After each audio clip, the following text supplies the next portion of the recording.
Дарагія беларусы, у гэты дзень усе чакаюць пафасных заяваў і гучных словаў.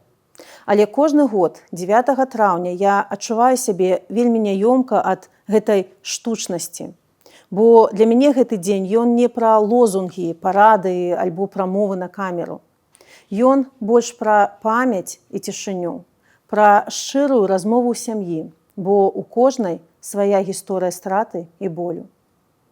Другая сусветная вайна – гэта рана, якая не зарастае.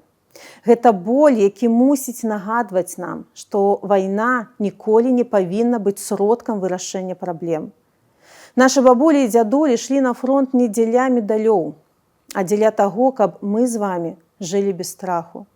Каб не было больш бамбёжак, голаду і стратаў.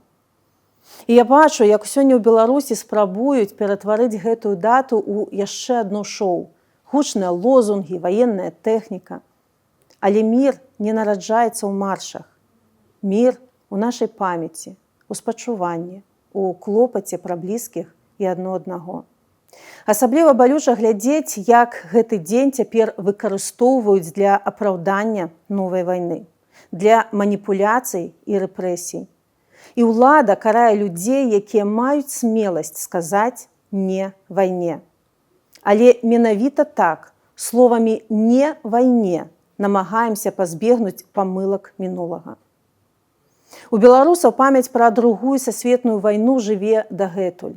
Менавіта таму беларусы катэгарычна не прымаюць заваёўніцкіх войнаў і імперскіх амбіцыяў, што і ёсць галоўнай прычынай таго, што двум дыктатарам не ўдалося ўцягнуць у расійскую агрэсію супраць Украіны беларускі народ. Бо мы, беларусы, ніколі не былі агрэсарамі. Мы міралюбны народ, які ўмее жыць у згодзе з суседзямі і шукаць паразумення. Я вельмі спадзяюся, што хутка агонь будзе спынены, а ў наш рэгіён вернецца доўгачаканы мір. І што ўсе змогуць вярнуцца дадому, не на полі боя, а ў свае дамы.